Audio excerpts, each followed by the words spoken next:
Hi everyone, welcome. Thank you for your patience. If you could just write in the chat where you're joining us from today, that would be really great. We're looking forward to getting started now on our session. We're a little late starting. Our apologies again. Thank you all for being here. For those of you who don't know me, I'm Pauline O'Brien and the chair of the Women in Education SIG group for ECIS. And I have absolutely the pleasure to be joined by some incredible women today to lead on this session.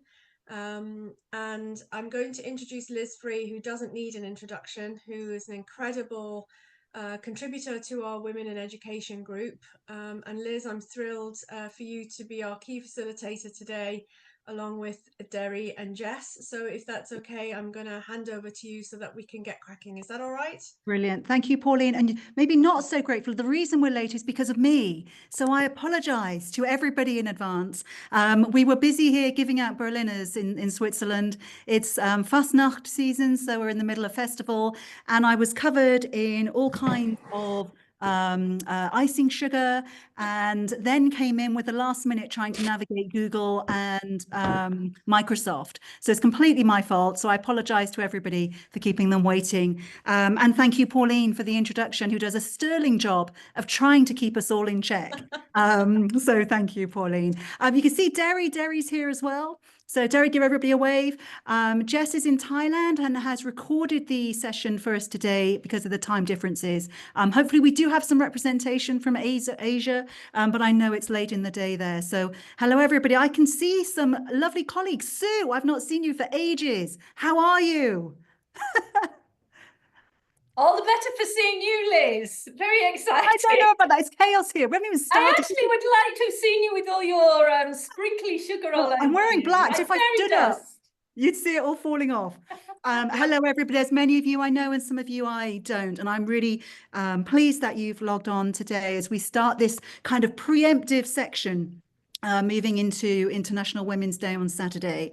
I also want to give a nod to our colleagues on the Women in Education group. Here are our colleagues here. We offer sessions throughout the year, all kinds of different things.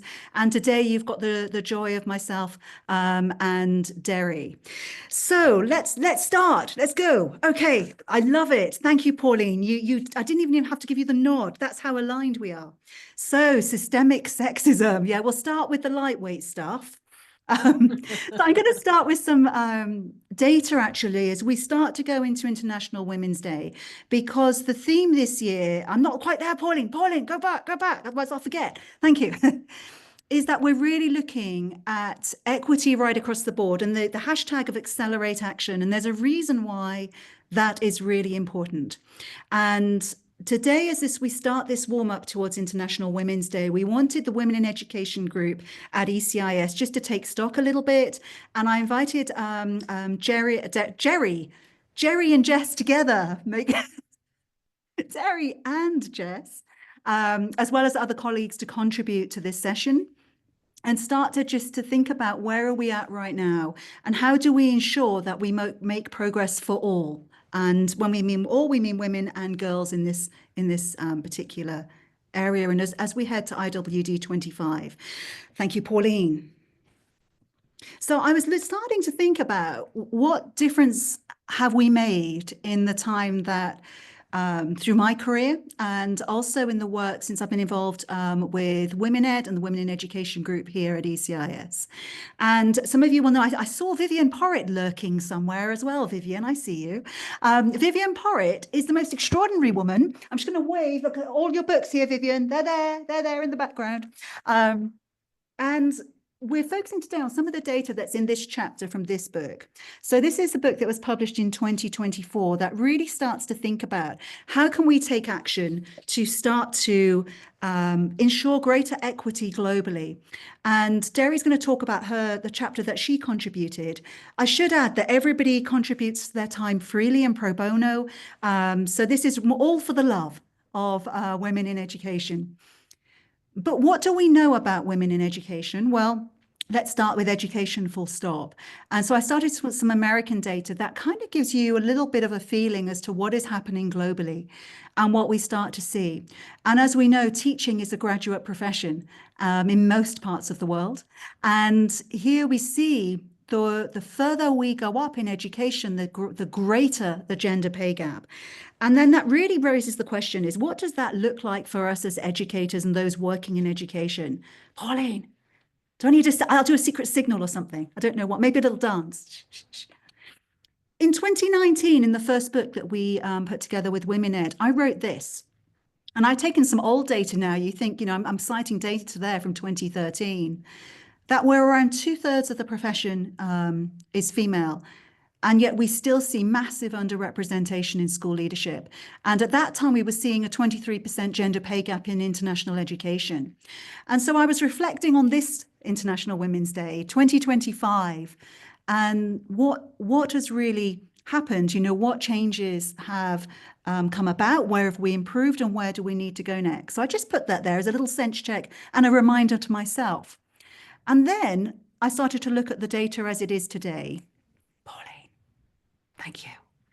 So thank you to CIS that continue to collect the data for heads. In fact, it was just a few weeks ago, I filled in the last one as a CEO myself, and they published this data.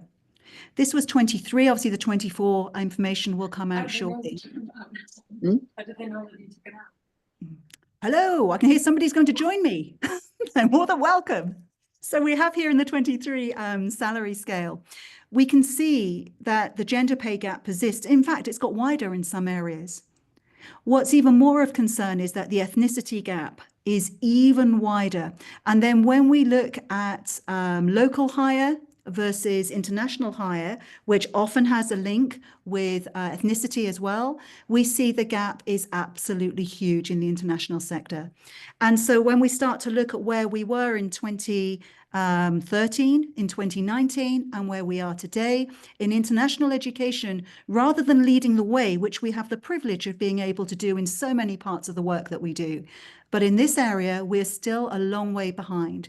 And I've just realized, I should have said to everybody that we are filming this. If anyone is concerned about that or would rather that we didn't film it or publish it, please let us know, because we obviously can see information on here. So sadly, this made me feel a little bit depressed. And then not only that, Pauline, I started to look at what are the major issues around the global gender pay gap specifically. So I've been quite interested in the systemic sexism. And I just want to share with you some data that I'd researched for the book that I put in. When I originally started looking at this area in 2019, around 78% of the profession was female. One of the things that we know around when I talk about occupational segregation is that we see a massive feminization of the profession in the earlier parts of phase-wise. So in kindergarten, primary, we know that. We see it all the way through. And that's problematic. To give you an idea, we see in OECD countries, in some of their latest data, we were seeing around 83% of the profession is female in primary. And then as we get through the age phases, that number decreases as low in some areas to 50 or 40% female. In America, we see elementary teachers make up 89% of female. When you get to public high schools, it's around 60%. In China, so this isn't just a European or American issue. In China, we see 71% of primary teachers are female compared with 56% of female leaders that start to come through. There are a few exceptions. So we do see in places like Saudi, where there's actually fairly equitable, and also in sub-Saharan Africa, interestingly, that we start to see more equity. But in almost every country around the world, we see this occupational segregation. And this becomes problematic because pay is frequently linked to the phase that you're teaching in. And there are two ways that that happens. For example, in Europe, 6 European countries have different pay scales for primary phase teachers versus senior school teachers. So you have that bias. The other bias that is often more subtle, but still in place, is when we look at salary scales linked to things like number on roll. And we know that the larger schools tend to be the senior schools. And so we see in that segregation that happens where you're more likely to be female and you're more likely to be lower paid if you're in the primary years or younger. It gets worse as we go up. And I know I can see Vivian, you're there, and I know you've got piles of data. You're the goddess of this data.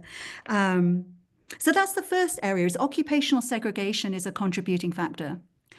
What we also see is stereotyping and bias. Now, it's interesting. I was looking at some of the data around this, and that in the OECD, for example, about 80% of the population is female.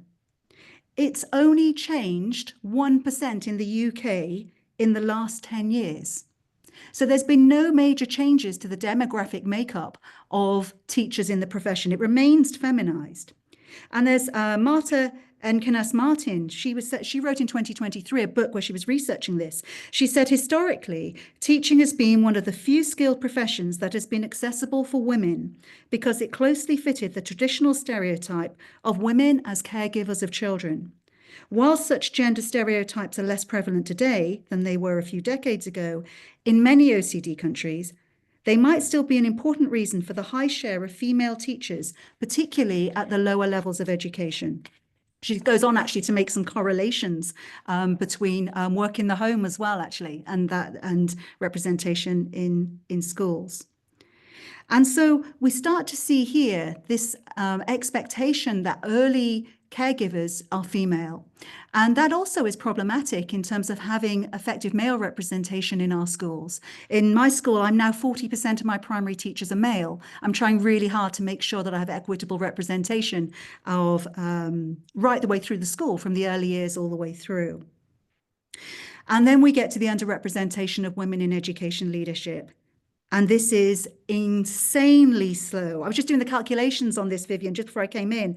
I could see in 2010, there were 66% of leaders were women on the leadership scale.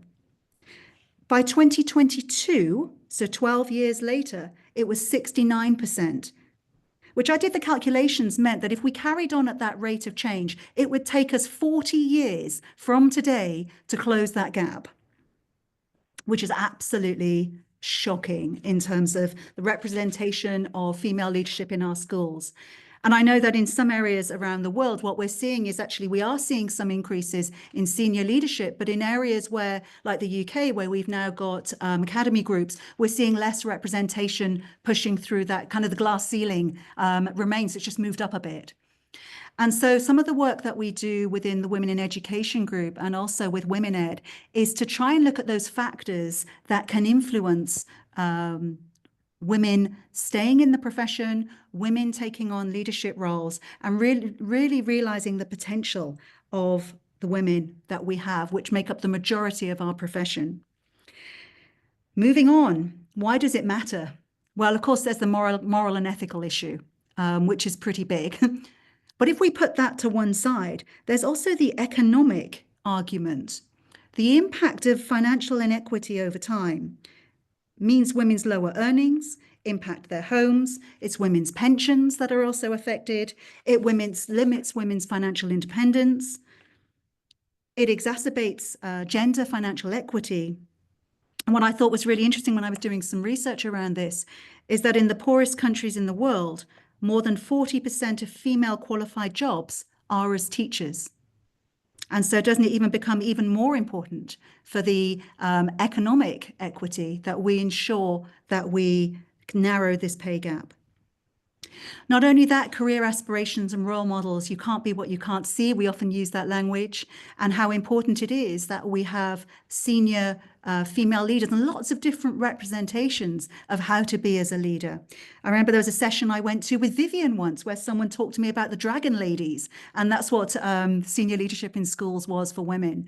And we've moved so far beyond that. I think using forums like this to be able to profile women in lots of different ways. We all lead differently. Obviously, I'm lastminute.com is what you've just learned from my arrival here this evening, whereas Derry and Pauline and Sarah and the team was suitably well organized and all ready to go. And not only that, we see the talent drain. And I think maybe with Derry's session as well, we can start to explore that more, particularly with highly skilled teachers that are at the peak of their career. We lose so many women, and we've got to do better at keeping them in the profession. So these are the things that I think we can do to try and address this, but both at a local level, within our own schools, within our own school groups, at national levels, at international levels. And I would really make a plea this International Day that everybody starts to think about what they can do to make a difference in addressing the gender pay gap. And these are the 4 areas that I really pulled out in the book, and you can read more in the book about each of those areas.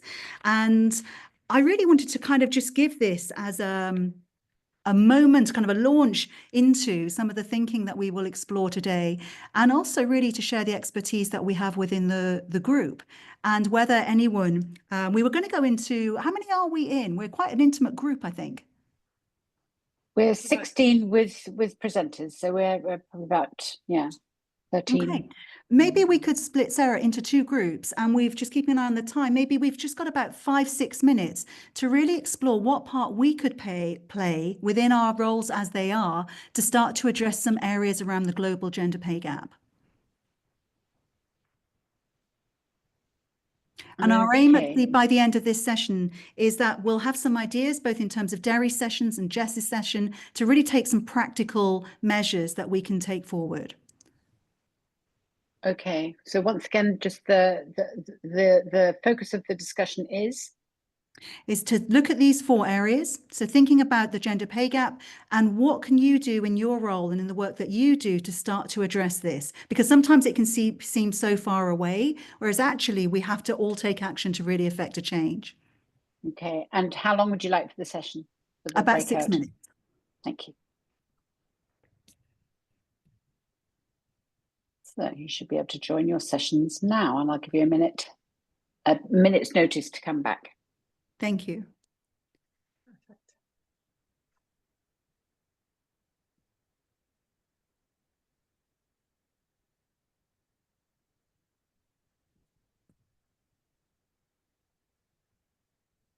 And we'll stop recording now for a second. Just pause. Oh, who is that? Victoria. Is it a Labradoodle or is it Oh, wow. Little soul. Amazing. Oh, you've got your mute on. Still got the mute on. Okay, welcome. Oh, look at that. He's too cute. Wow. Hi, Laura. Welcome back in. Hi, Charlotte. Hi, Mulder. Welcome back in. There we go. All right. It's a Canish poodle. He traveled all the way from South America to Doha, 25-hour flight in total. Yeah, Oh, he made it. so He made handsome. it. How old is he? He is 2 years old. Okay, so very active. He's my daughter's baby, so we had to bring him over. Yeah. Oh. Well, welcome back, everybody. I want you to hold your thoughts of the conversations that you've been having. As we head towards the end, we're going to start thinking about how can we take some of the actions we've talked about today. But I'm going to move on now to Jess's feedback from Thailand and really share some of the work that she did and some of her thinking around the idea of imposter syndrome. So over to Jess. Hi everybody, my name is Jess Gosling and I wrote the chapter Imposter Syndrome, Quieting the Voices in Our Heads. I'm really happy to present a little piece at the ECIS Women's Day warm-up event, and I'm very thankful to be invited. My background to the chapter, I've always felt to a certain extent in the roles that I've started quite an imposter at the beginning.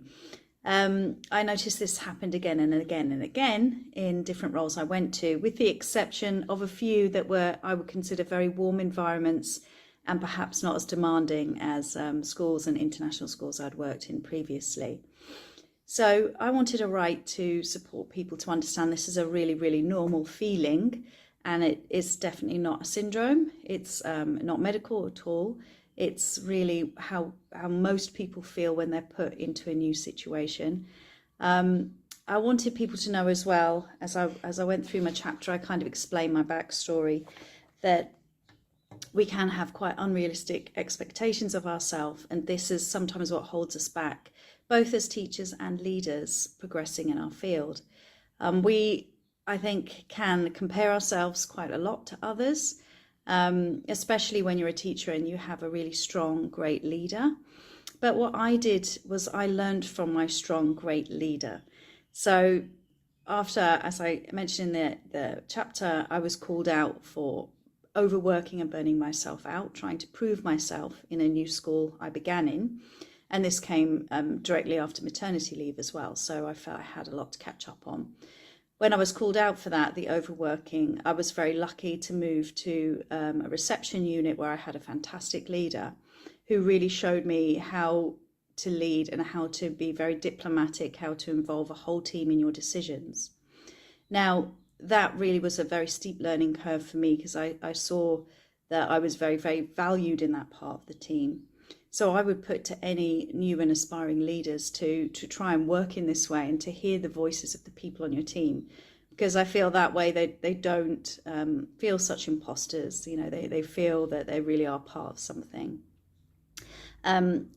As I worked with her, I gained a lot of knowledge and expertise, and I moved to another new school. And interesting, this one wasn't one that I felt such an imposter. In fact, I felt I had so much to give, because I had done my own self-learning and PD. I'd worked on action research projects, and I'd really involved myself in the education community.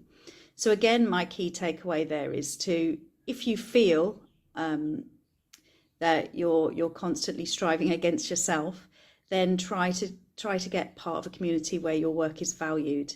You know, try to do the extra PD, the extra learning to really support your development. So I moved to this next school, and like I said, I didn't feel an imposter. In fact, I almost felt the opposite, that I knew so much and I put all of it in place. And I would say from that point on, I started to feel really, really confident and kind of like the expert in my field, so to speak. And I enhanced that unit, and I actually went on to request leadership in that unit. Now, if you had asked me a few years ago that I would be requesting to go into leadership, I would have thought that was an absolutely crazy notion.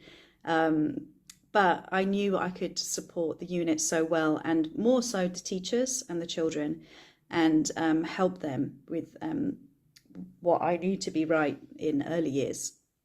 So that was a fantastic development for me. So, like I said, I developed my self-belief, and this is quite big in the chapter. This is quite a big step for me. I did actually get CBT support as well, which really helped me to understand that I wasn't always making mistakes, because that was a big thing in my head, that you know, that I'd get in trouble for something. I'd have nightmares about that. And of course, it never happened. In fact, the opposite always happened. So I do think people should get support if this is constantly holding you back, this feeling of being an imposter.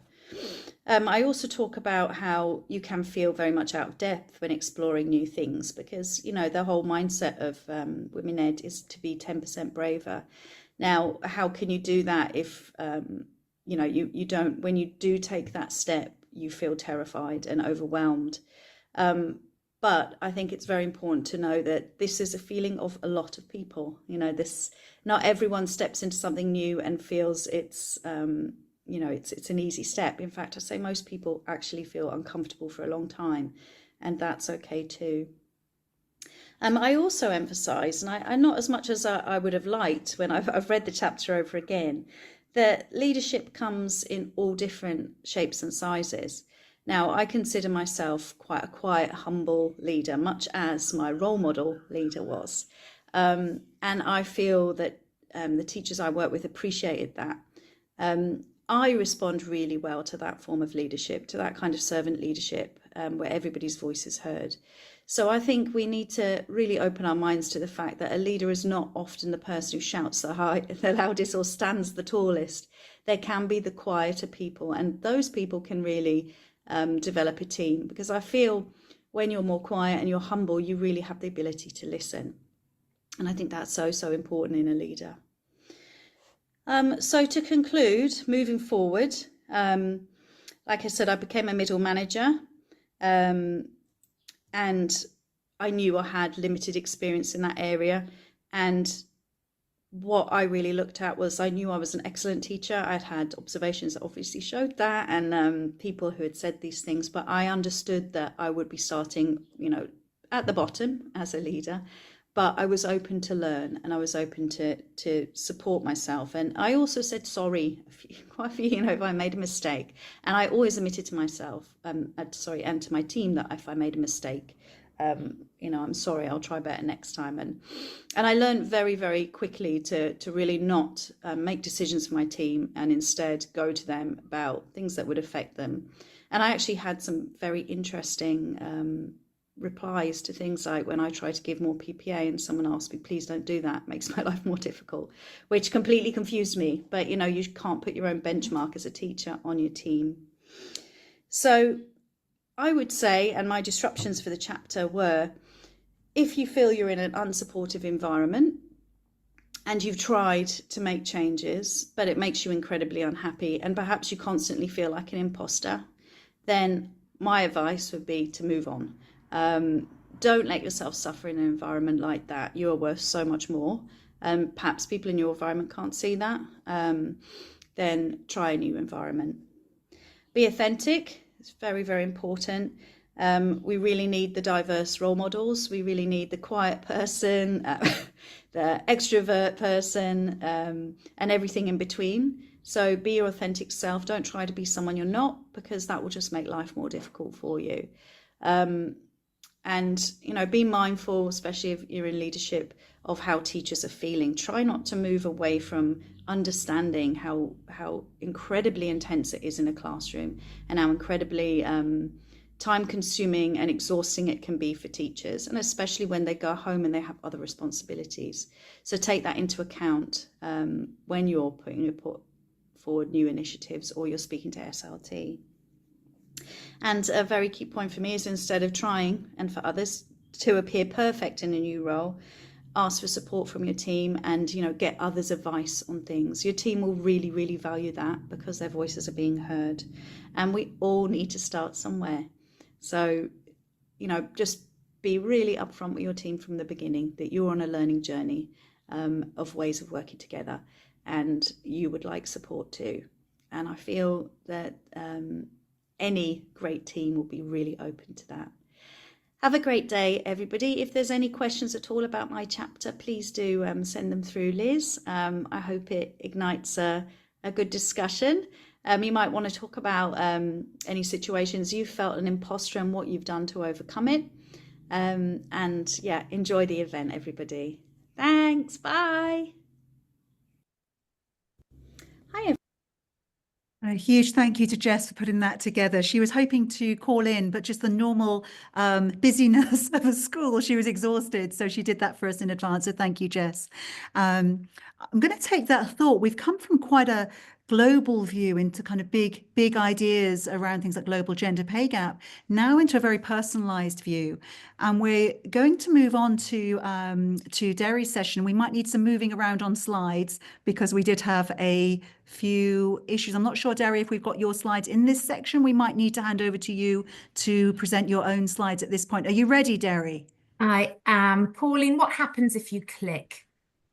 Wonderful. I am ready to go.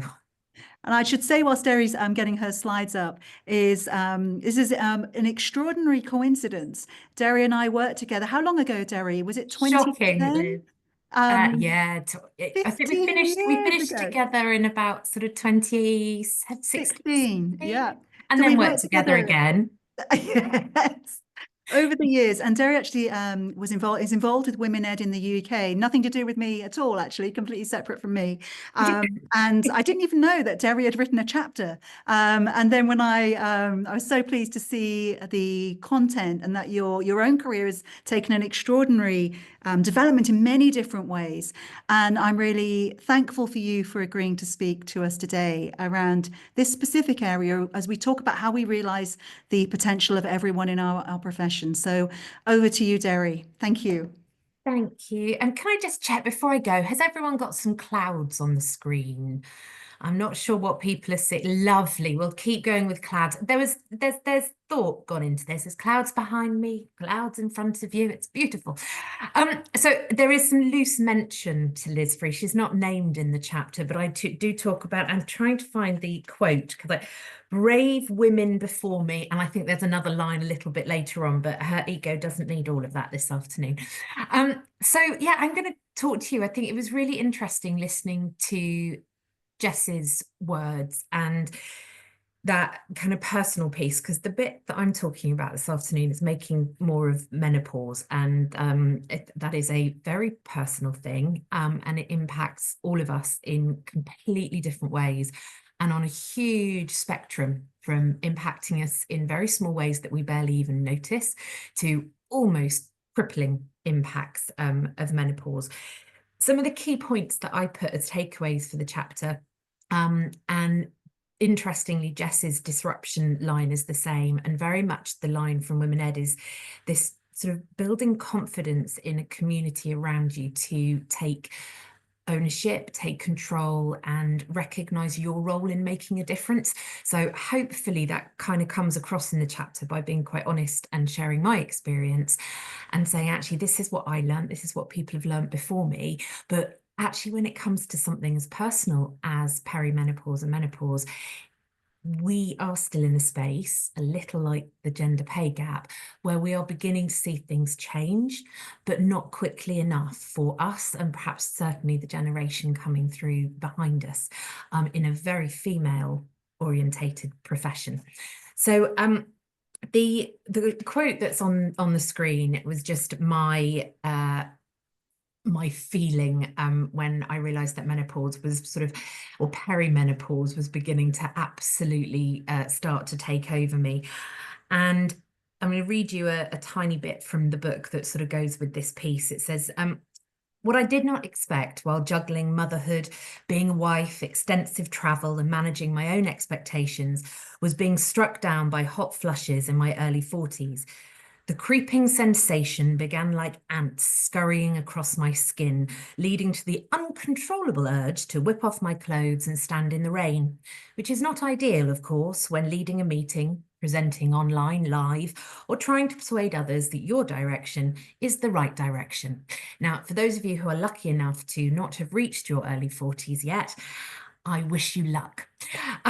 So this idea that at this point in your life, you're just at that pinnacle and space in your career where you think, yes, what am I going to do next? And you can clearly hear by my voice that I'm probably not the quiet introverted leader, much more of an extrovert.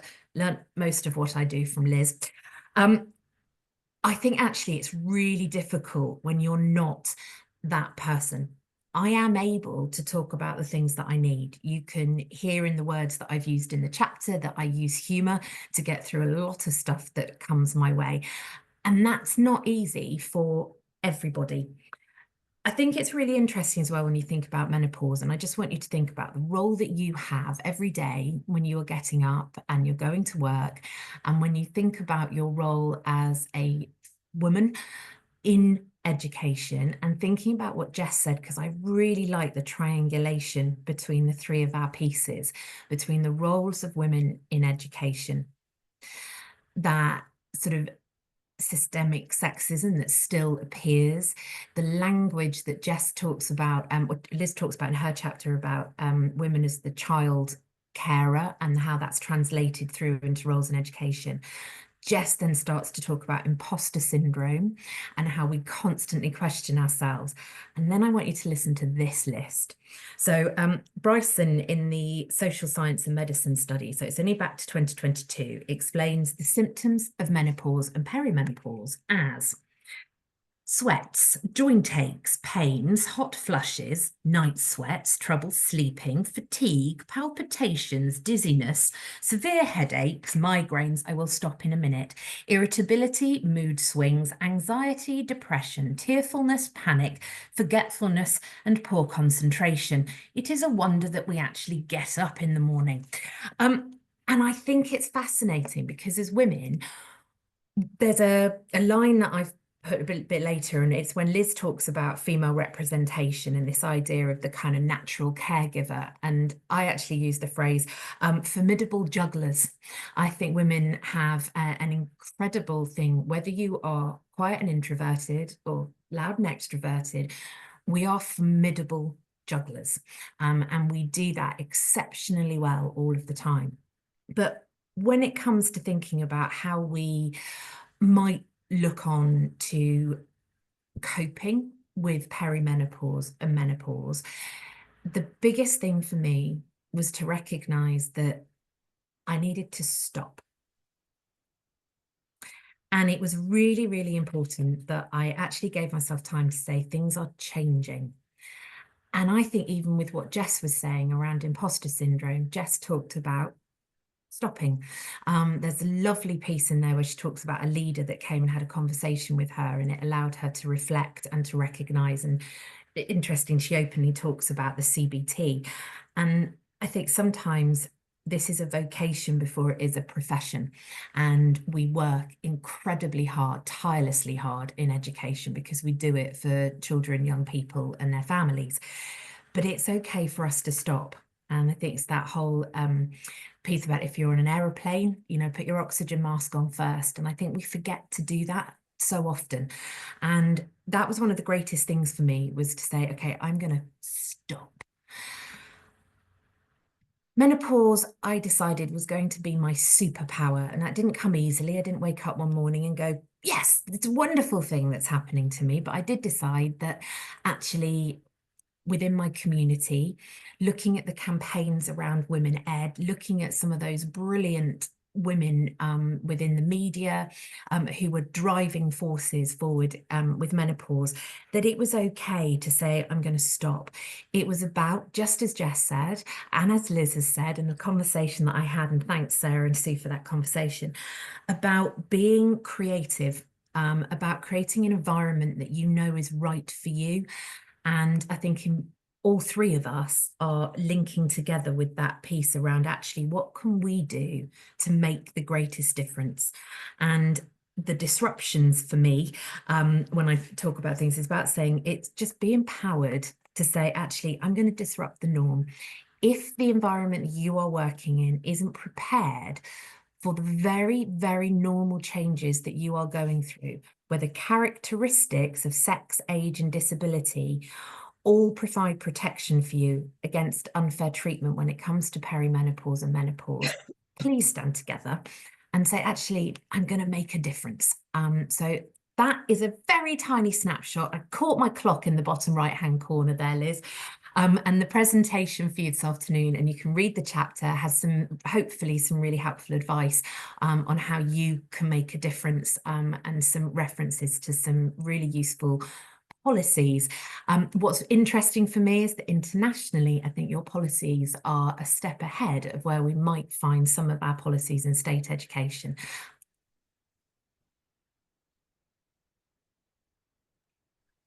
Thank you, Derry, and thank you for sharing so honestly and openly. And the more positive representations that we have, where we're able to discuss many of these areas of what it is to be working in schools, so we can really start to understand how we can get the best out of everybody, and keep women in the profession in a way that works for them and therefore everybody else. I'm also keeping an eye on the time, seeing as I was the one that was late organising myself.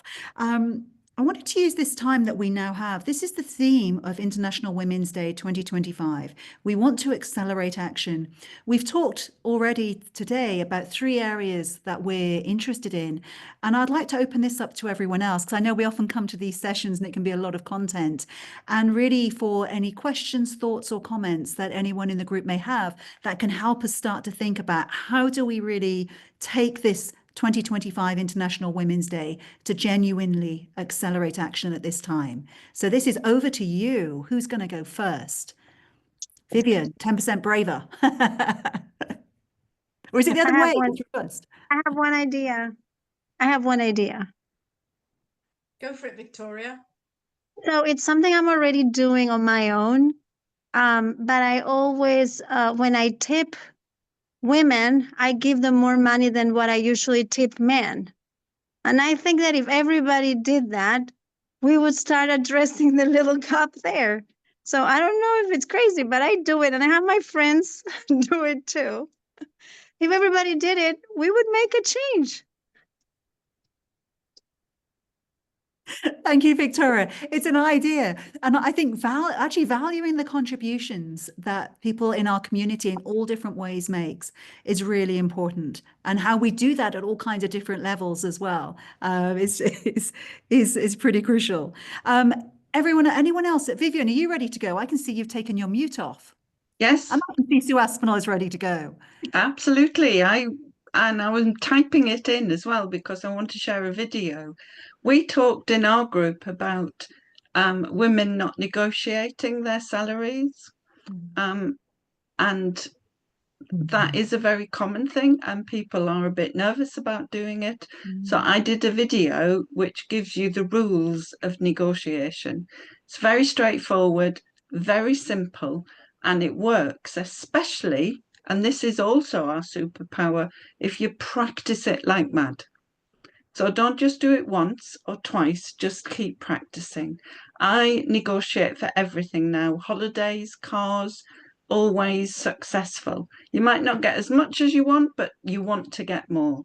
Definitely do it for salaries. I'm putting it in the chat. Thank you, Vivian. Can I add as well, in the international sector, of course, the packages it's every aspect of your package. So there's the pay, there's the PD, there's living allowances, bonuses, all of these areas to be considered. And what I'd say to anyone out there that is looking at roles, we've got an amazing group of women that are in the session today. I see Pauline, obviously significant expertise in this field as well.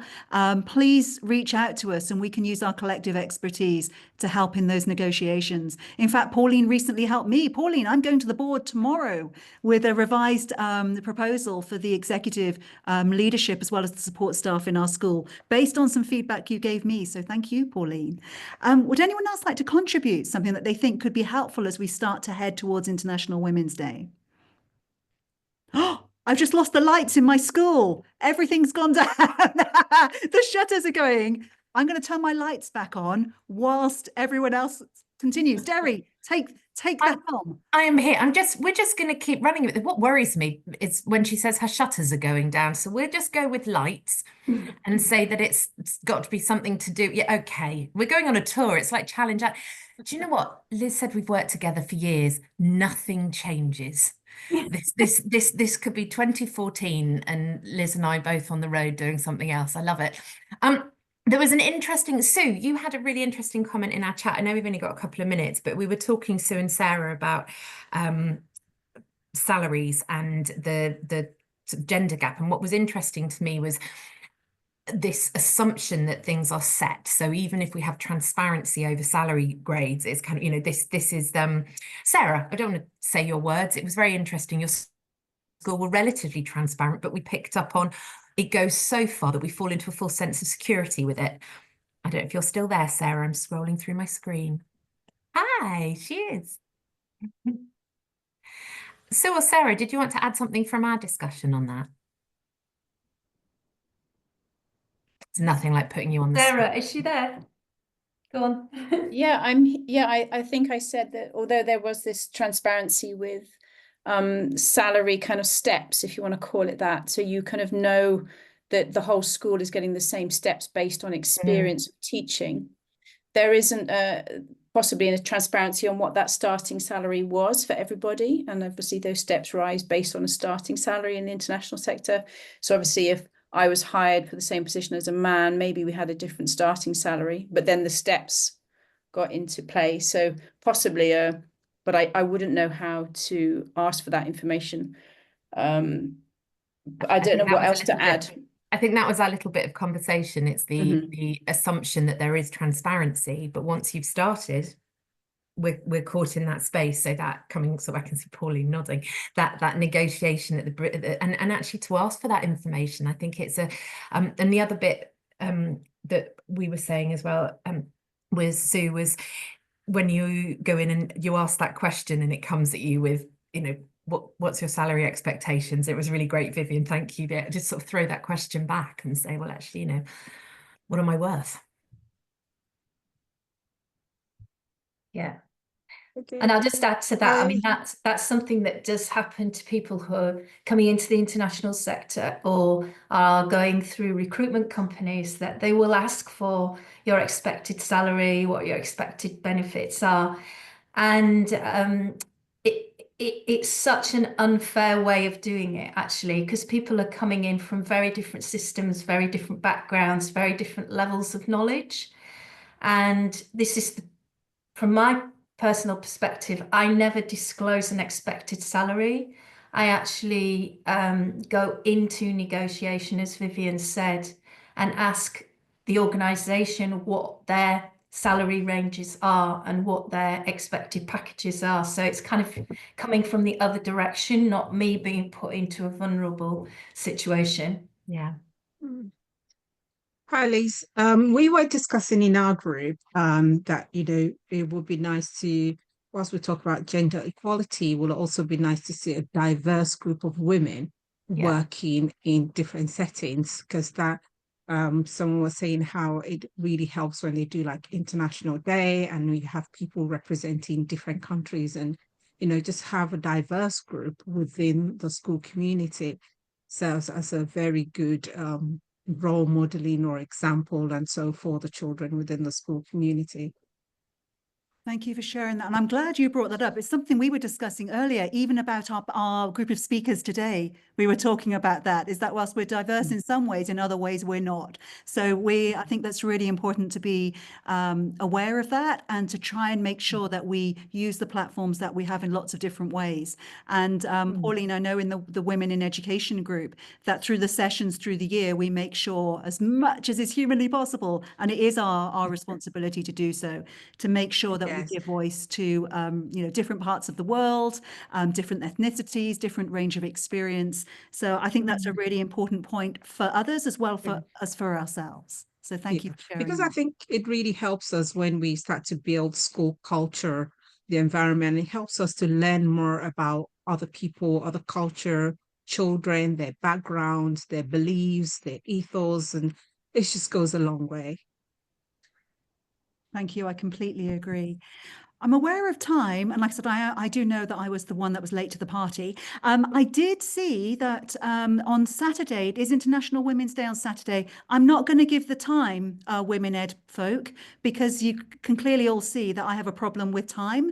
So on Saturday, there is an event there that is also going deeper into the areas and aspects of International Women's Day with a broader representation again from around the world. So I think we've put the link there. I would encourage you to connect with us on LinkedIn as well. Please do. We also have our Women in Education group on LinkedIn. And I should also raise as well, Pauline and Sarah, that we have the mentoring service that comes through ECIS. You can read more on the website. There's also all of the other Women in Education SIG members that you can join. So that's a special interest group. So please do connect with all of us as well in as many ways as possible. And I think if there's something that I've learned through my time with the Women in Education group and Women Ed, is that we're an amazing global community, and that the support we can offer each other is invaluable, worth way more than I'm going to say that, actually, Sarah, you're not going to like this, but I love conferences. But even more than conferences is the connections that we make around the world, is when we want to bounce ideas off, whether it's about a new idea or we're looking at salaries or we're dealing with menopause, that we lean on those around us. So please do connect with us. It's been an absolute delight to see you all today. Again, apologies for my lateness. And I wanted to thank Derry and Jess specifically. I know it's a busy time of year, as always, in education. So I appreciate you all. I thank you, and I wish you a wonderful International Women's Day. And Liz, can we Thank just you. say that Bye-bye. you are the most formidable juggler that we have, and kudos to you. And there was absolutely no need for all of those apologies, because you have absolutely made up with all of the information for being late. And, you know, life happens, and, you know, you shows that the show must go on. You pick it up where you need to pick it up, and on you go. So kudos to you, and thank you again for doing what you did today with everything else going on, and to everybody else who was here and patient and understands that indeed these things happen. So it's been an absolute joy to see so many of you here today. Thank you, Liz. Thank you, Derry. And thank you to, I'm going to mix up the names now. I was going to say Jerry. So Jess, excuse me, Jess as well, for contributing. From this point forth, Pauline, I'm going to get hold of her podcast and we'll just do a Jerry special. That's it. That's it. Thank you all for staying on a little longer as well, for your contributions. We look forward to seeing you next month, and have a wonderful rest of the day, evening, wherever you are. Keep well, keep safe, and keep being 10% braver and taking at least one step to your future better you. Take care, Thank you. everybody. Bye-bye. Thank you. Bye-bye. Bye. Those Thank of you, you that are everyone. still there, Bye. could we, for those of you that are still Photo. there, if you're happy to have a photograph taken, we could take a quick photo. Yes. Sure. Photo. Let's just have a. Sarah, any moment now. I'm ready. Go for it. It's very difficult to do that while I'm taking the photo. Have you done mind it? you. But just take another one. Go for it again. Lovely. Great. I'll send you this. Liz, if Thank we'd you worked so it out, much. we could have done one arm each, and that would have been perfect. It would have been marvelous.